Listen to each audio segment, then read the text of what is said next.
distinguished alumni for the 50th graduation of the University of Texas Medical Branch. Did I get that right? Speaker that just happened. So very, very successful in their field. And they're going to share their story and some training as well. But what I got to tell you is, James said, look for people that are busy.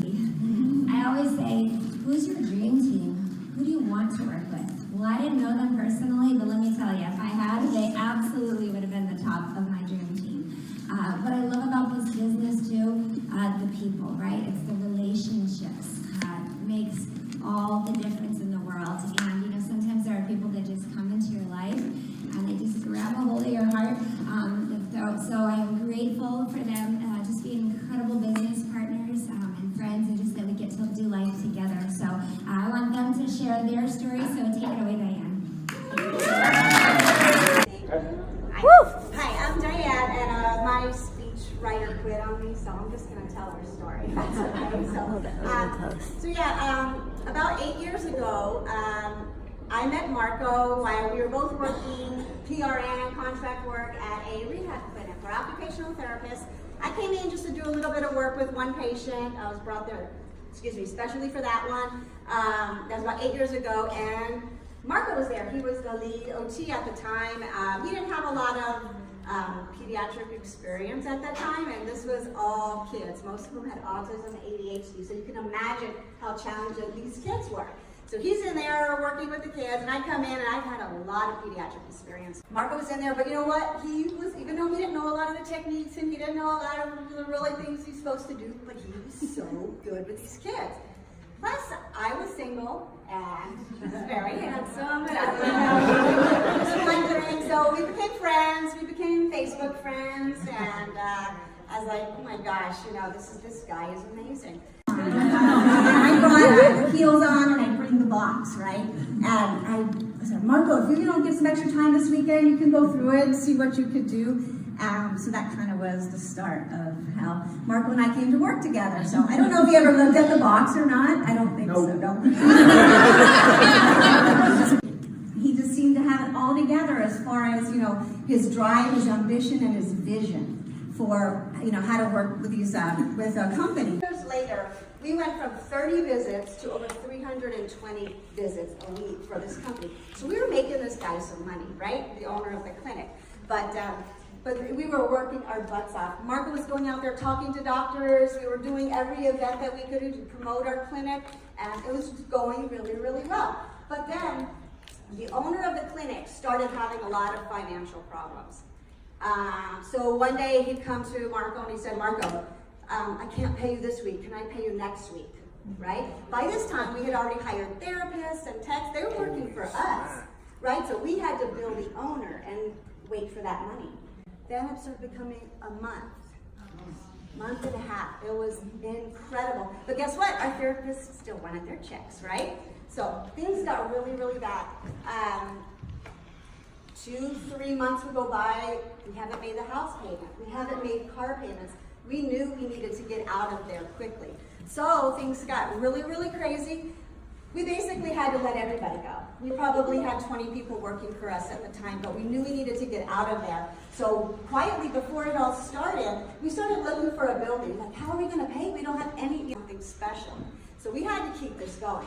And Marco, he has the biggest dreams, the biggest vision. I was just half the time just trying to keep up with him. He was working late. We were there to the office sometimes 12 work, and it became a competition. Like, I'm not going home till you're going home.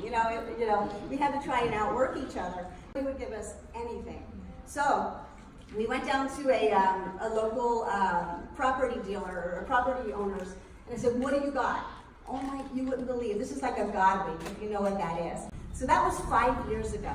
We struggled. If anybody of you in the medical field, you know what it's like to try to get claims paid for by the insurance companies, right? So we finally were growing little by little.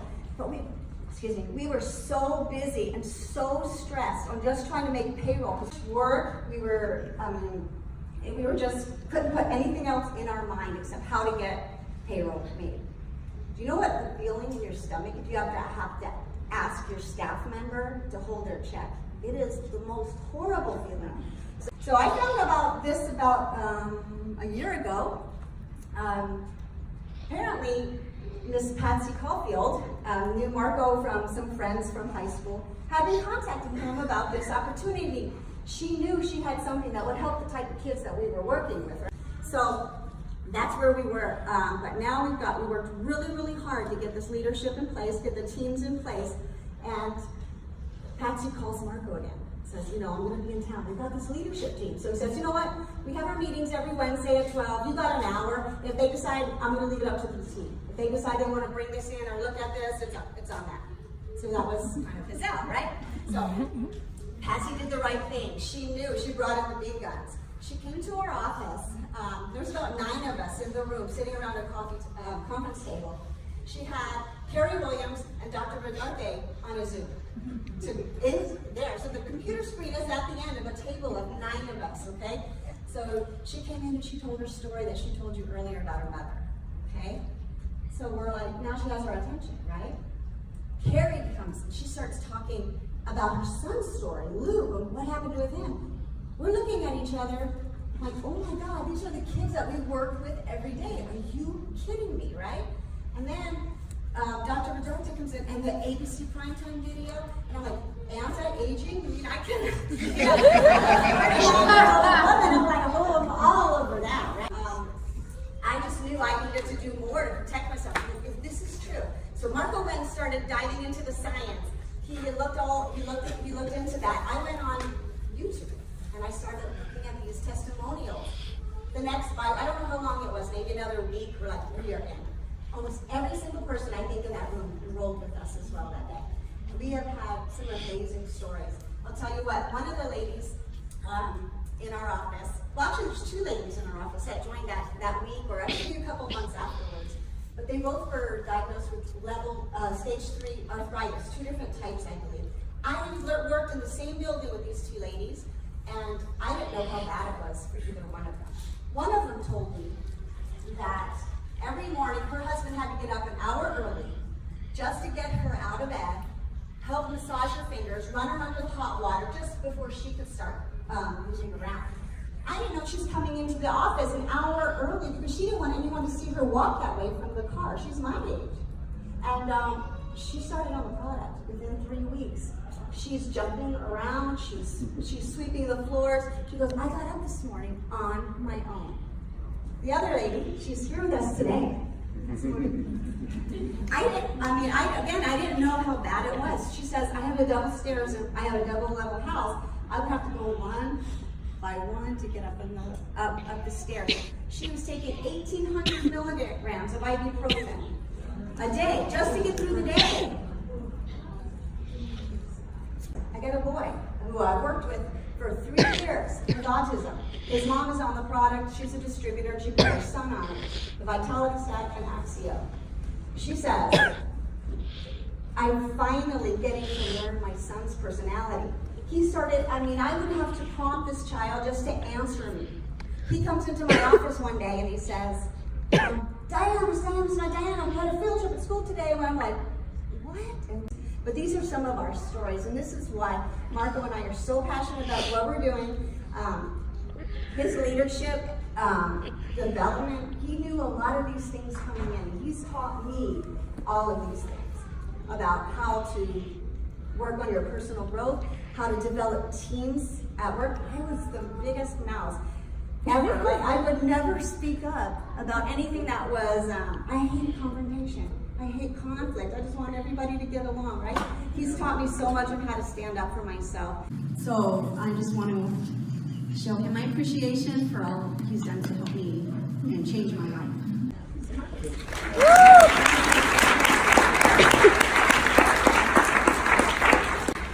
There was a time just a few years ago where she and I would get sick to our stomach just with the thought of having to stand up in front of a group of people to talk. We do neurofeedback, and again in El Paso there was no one doing it, so we had to go out and talk to a lot of these physicians, and every single time we would just this sickening feeling in our stomach, and we had to learn how to transfer the nervous energy into an excited energy. So yeah, we struggled a lot. We struggled a lot building our clinic, and so when we saw this, and I don't mean any disrespect to anyone who's really had to struggle, because I understand that. But compared to what we did, this is a piece of cake. I mean, there is nothing about this business that we can't do.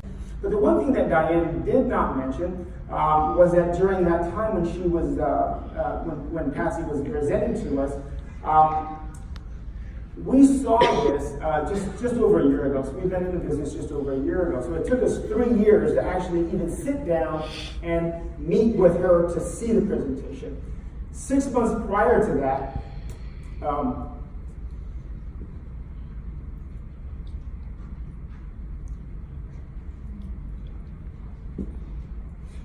my father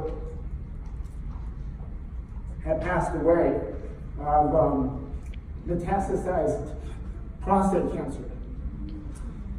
And I couldn't help but get the thought out of my head that here she was for 3 years trying to contact us. And I was so busy in my own little world that I wasn't willing to sit down with her. And so I lived with the thought that had I sat down with her 3 years ago, how would life be different? So when we saw this and we jumped on board, we decided we were going to build this with a passion. I'm not afraid to talk to people, and we set a big goal that we were going to build a $1 billion distributorship. Now I want you to understand something. The biggest network marketer in the world just recently passed away. And in his organization, in a matter of 30 some odd years, he built a $5 billion distributorship. And they don't have the kind of products that we do. And so I thought to myself, all I need is possible. I don't need probable, I just need possible. So we set a big goal to build, in the next 25 years, to build a $1 billion distributorship. Now that blows some people away, because some people are just trying to get LifeVantage to $1 billion. And that's fine and good, we all got to do that. But why do I need to stop there? Why is it not possible for me to do that? You tell me where it's not possible. Now people ask me all the time, well, how do you expect to build or achieve such a lofty goal? On purpose. We didn't build our clinic by accident. I'm not going to build my LifeVantage business by accident. Now, I should come with a warning label because I'm like really straightforward with people and I should be very blunt. So if you're a brand new person and this is going over the top, because I apologize, this is just me. And so you've got people that are really nice and super sweet, and you got guys like me. You can be either way, you can still build this business. Right? So we built this business with purpose and on purpose. And we've got to understand that, again, this is a business. Now, you can treat it like a hobby, but to me, hobbies tend to cost money. I've never had a hobby that actually paid me anything. But this is a business and I want to make some money and I want to help people doing it. Now, this is a business of helping people, and you're rewarded in direct proportion to the number of people that you can help. So if you're not making a lot of money, it's probably because you haven't gone out and helped enough people here. Well, change that. Now, this is no different than a hospital, right? A hospital is in business to do what? To help people. But they still have to have a certain number of beds full in order for them to stay open. In our clinic, we're in the business in our clinic to help people, but we have to have a certain number of patients in order to pay our overhead, in order to pay our staff. So it's really no different. What about your church? Right? Your local church has to bring in a certain amount of money and keep their overhead down in order to keep their doors open. They even have to manage their ministry outreach. Now, they may want to be able to feed and save the world, but they have to take care of their money. So this business is no different. We're in the business of helping people.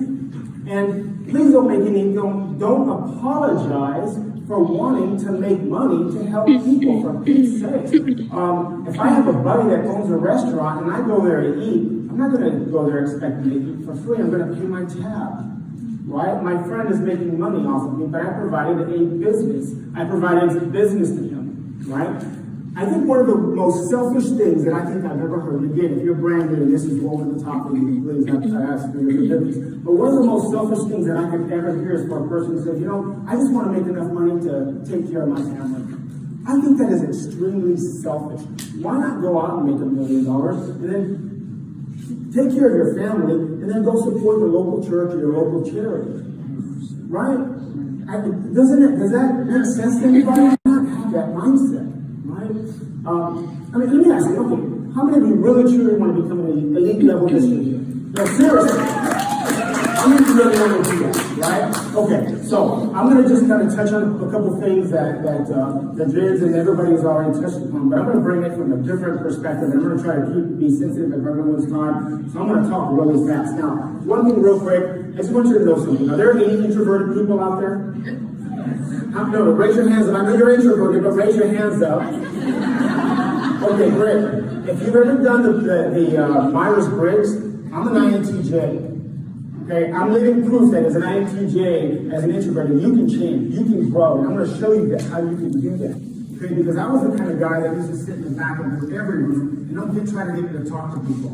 Right? So it's possible to do that, but you do it on purpose. Right? Now, in the simplest terms, every business has two things. They either move a product or they provide a service. Right? In our business, we have the most exclusive, triple patented, category-creating, life-changing products. We also have a service, and that service is teaching you how to become the best version of you. That's what this academy is about today. Building you to become the best version of you, right? Mentorship. I mean, think about it. We have all of our elites. Just raise your hands, all the elites. Okay, do you realize they are the top 1% income earners on the planet? Okay, not in the industry, in any industry.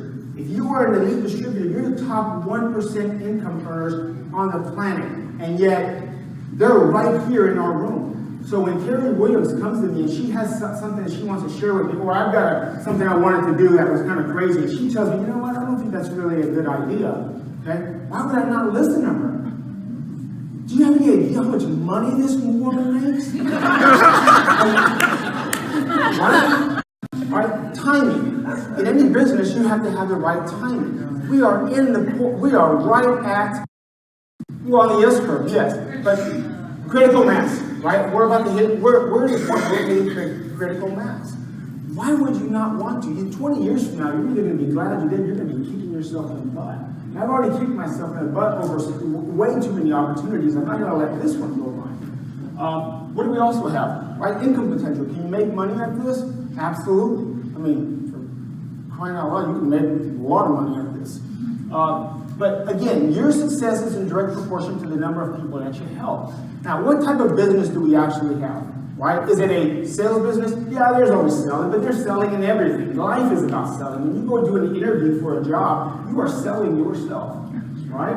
Absolutely. So don't get hung up on the word selling, but if you do, look, this is a business of education. You're educating people about these products. You're also marketing, and you're also a business about promotion. But the difference is that you have a marketing business, but we don't go the usual routes of television, right? We go with person to person. That is still the most powerful form of advertising today. I don't care how much technology we have, it's still person to person. And that's the kind of business that we have. So in any business, rejection is a part of it, right? As I just said a little while ago, when I go out and speak to a doctor's office, or I go speak to the Autism Society, or wherever I go and speak, I may go talk to 200 people. I might get 3 of them that say yes. That means they get 197 no's. Well, that's rejection. Do I go home and tuck my tail between my legs and act like a big baby? Sorry, I shouldn't have said that, right? Well, no, of course not. No, you don't. You just keep moving. So why do we have such an issue with rejection? Think about this. How many TV commercials are there on different types of automobiles, like whether Ford, Chevy, or whatever, right? And think about it. Millions of people see those commercials. And out of those millions of people that see it, how many people actually go out and buy that particular product? Very little. Does that automaker shut their doors down and tuck the tail between their legs because they got millions of no's? Of course not. Well then, why do we have such an issue with someone saying no? My father was a Vietnam veteran. He got shot at, he was in all kinds of accidents and all kinds of stuff. I've never had anybody try to shoot at me for trying to show them this business. Right? And I mean, come on, the worst that can happen is that they say no. Have we really become so weak as a society that we can't handle a simple no? Right? I mean, think about that. So, if you want to succeed, you've got to take 100% ownership in your business. Period. End of story. I am the CEO of my organization. Patsy Caulfield shared this with me. She is not the CEO of my organization. She's the CEO of her organization, of which I am a part of. Even Carrie Williams is not the CEO of my organization. She's the CEO of her organization, of which I'm a part of.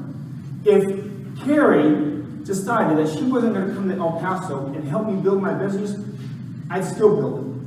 Because we own it. Diane and I, actually we're co-CEOs, sorry honey. I'm going to my SEO because I'm like on fire and I'm going to be dry here. I promise I will try to get everybody out on time.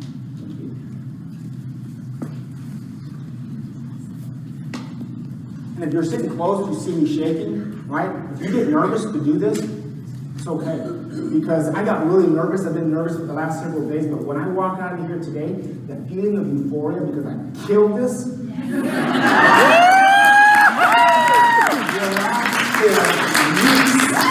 will last for weeks.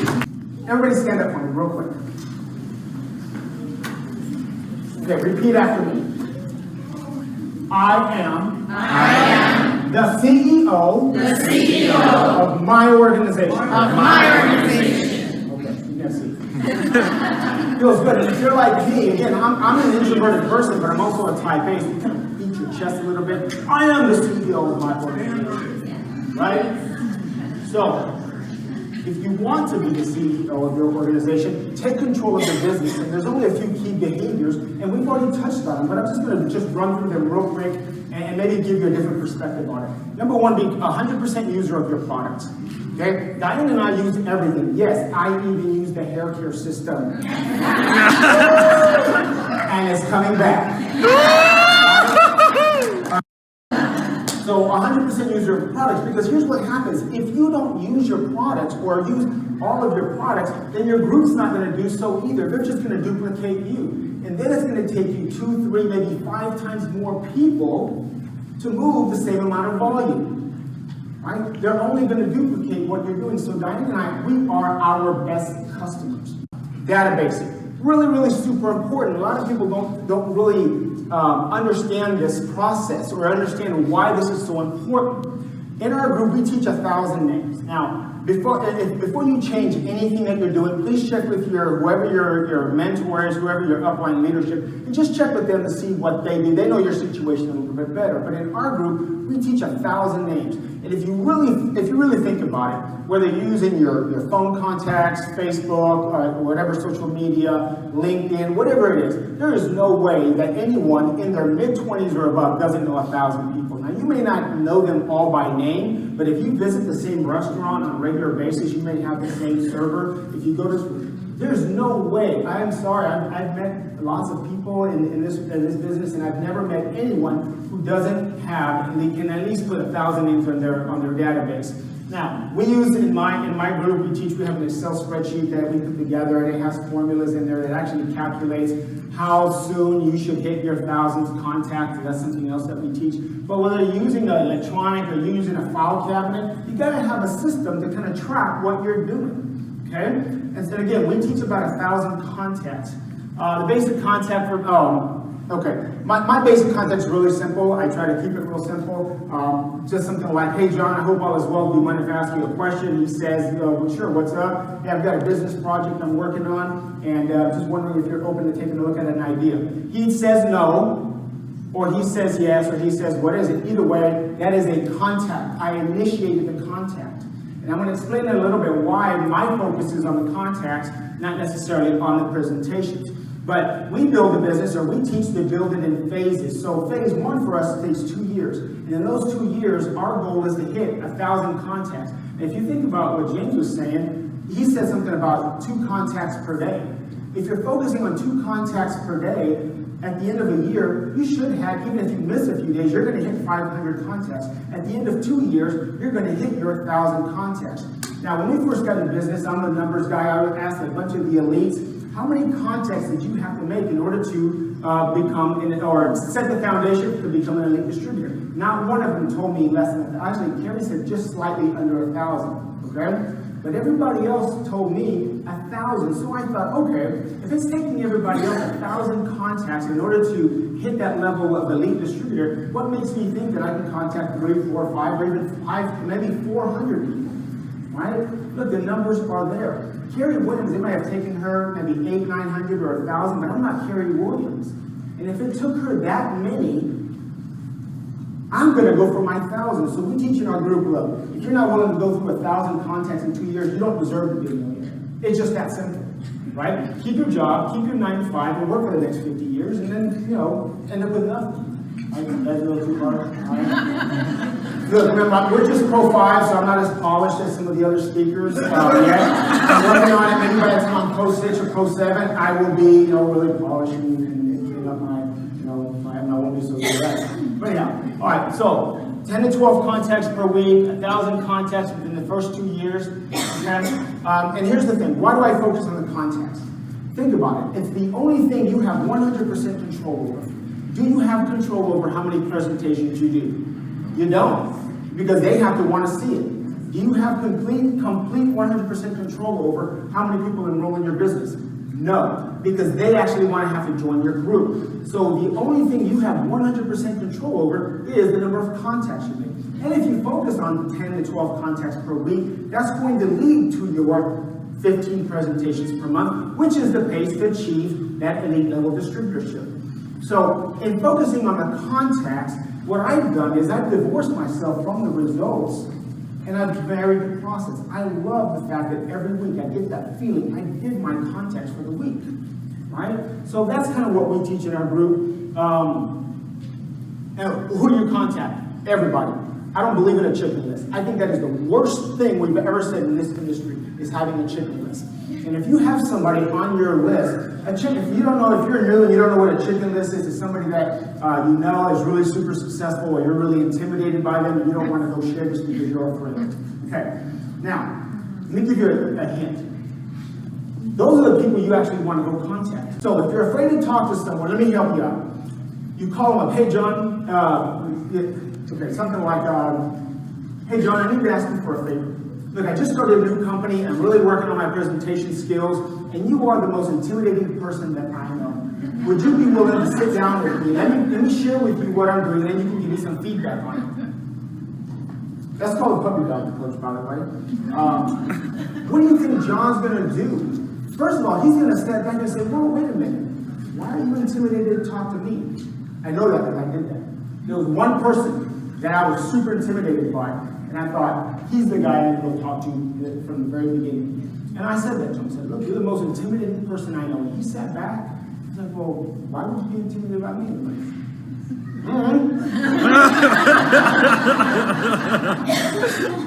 just use that. Just go and talk to everybody. You just never know where they're at. Some people might say, but Marco, I am terrified to talk to people. I'm terrible at presenting. Let me help you out. I agree with you. You stink at this. Right? You absolutely stink at this. So now what? What are you going to do? Talent, you have naturally. Skill, you develop by hours and hours of beating on your craft. So if you stink at this, maybe 1,000 isn't going to be enough for you. It might be 1,500, because the first 500, you're going to be terrible at it. So instead of 2 years to set that foundation, it might take you 3 years. Okay, well then, so what? 3 years to set the foundation and become financially independent? Right? Because there's no way that you can argue with me and tell me that if you do something 500 times, you're not going to get good at it. It really is that simple. It really is about the numbers. The other thing that it's about is this business loves speed. Now, there are people, and again, everybody's going to build it at their own pace, and I get that. That's all fine and good. But let me just share something with you. If you build this business slow, it's a lot more painful. Not only is it more painful, but it might take you those 1,500 or maybe even 2,000 contacts, and here's why. Most people have a very short attention span. If you build the business slow, your group is going to build the business slow, which means it's going to take them a lot longer to see results. And people, because they have a short attention span, are going to drop out. So people who build a business slow tend to have a much higher turnover rate. We are building this business as fast as we possibly can. And if you really think about it, 2 contacts a day or 10 contacts per week, that really isn't that fast. That really isn't impossible or unreasonable. But if you want to build it slow, that's fine. You just got to know you're going to probably work twice as hard, and it's just that much more painful. Okay? All right, so attending Elite Academies. Diane and I have not missed from day one. We have not missed one academy, not one LV Academy, not one Elite Academy, not one. And I'm just going to share something with you. Is it all right if I? Yeah? Okay. So we left, we're from El Paso, we're about 6 hours away. We left yesterday, got the kids together, and we left the house. We have to go through Las Cruces, which is about 45 minutes away. Right when we were getting into Las Cruces, I started getting this pain on my left side. And I have a pretty high pain tolerance, but it started getting worse. And within 2 to 3 minutes, I'm looking at Diane thinking, I gotta go to the hospital. For me to say that, the look on her face freaked her out. But I really gotta go to the hospital. And I'm like, she's like, I started sweating profusely. So we pulled in Las Cruces, went into to the hospital there in Las Cruces, and they admitted me to the ER. And I ended up having a kidney stone. We were there for a little bit over 2 hours or so, took care of it, and meanwhile, Carrie's like, what the heck, what's going on? And he's like, okay, it passed, we're good, get back in the car, and we're coming. We're coming. And she asked me something about, why, I mean, I don't know what the question was, but the answer to the question was because my why is bigger than my kidney stone. Okay? Besides, it's going to make a really good story when I'm here one of these days, right? It's like, I want to hear your excuse that you live here, you live in Phoenix, for crying out loud, or in Tucson, and we drive 6 hours, and we still made it, right? There is no excuse. If you really want to build a business, this is where you go and get the information. Now, you not only get training, motivation, right, but you also create alliances. That's important to me because I don't want to be stuck just building my business in El Paso. So in every place we've gone, again, I'm a 9ATJ, so it's really kind of difficult for me to go out and meet people, but Carrie is not afraid to get me out of my comfort zone. So she started introducing me to people like Setterfield, Marcy Steiner, talk to Brett here, right?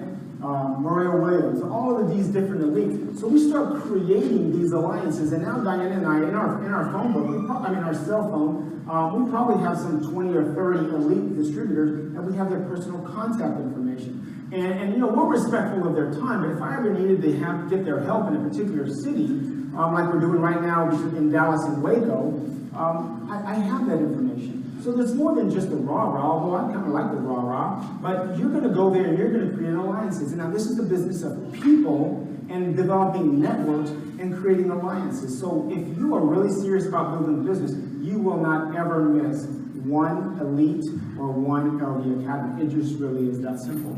Okay? Let me just wrap it up real quick. Is there anything that I just explained today that you physically cannot do? Right? Can you make the contacts? Right? Can you make a database? Can you actually contact? Are you physically able to make that contact? Then what's stopping you? I think what's stopping most people is the real estate between their ears, the little 6 inches right here. Okay? It's a belief system. Okay? So in our group, we teach, look, I understand something. I'm a little different because I've already been through a lot. I've already been through, I've been through a lot, so building this business, I don't have to struggle mentally with belief. But I understand that there's a lot of people who struggle mentally with belief of whether or not they can build a business or not. Not necessarily with the behaviors, but with whether or not they can actually do the behaviors. So we teach in our group that, look, for the first 2 years, saturate your mind. Saturate your mind with positive. Not like audible books, things like Traveler's Gift or Originals, Grit, Dress for Success. I like to saturate, and I'm constantly saturating my mind with positives, because it does a couple things. Number one, it begins to kind of quiet down those demons of doubt, okay? And number two is that when you're listening to something else, those negative voices, and we all have them, right? So if you think you're the only one who has negative thoughts going through your head, Let me tell you, welcome to the freak show. Okay? We all have them, all of us. But you can start to slowly change your mind to becoming more, having that CEO mentality, setting the foundation for a CEO mindset. Okay? And it'll take you to the two most powerful words that you can possibly come out of your mouth. And that is, I am. Whatever follows those two words will determine your destiny. Right? Someone says, well, I am a loser. Guess what you're going to continue to attract? Right? I focus, I'm very, very conscious about the things that come out of my mouth. And those are the two most powerful words that I can possibly use. So over the course of my 20 some odd years, I come up with a little mantra, kind of a saying that I say to myself, and I'm just going to finish with this. Every single day, and I've taught my kids, I've taught my grandkids, my granddaughters here, she could come up here and she could recite it and she could I say this to myself. I am the head and not the tail. I am above all circumstances only, never beneath. I am blessed going in and coming out. I am blessed in the city, I am blessed in the field, and everything I put my hand to prospers. I am endowed with seeds of greatness. Greatness is inside of me. I am a world traveler. I will meet people from all over the world, and no matter where I go, no matter what I do, other people's lives will be blessed because I am here. Yes.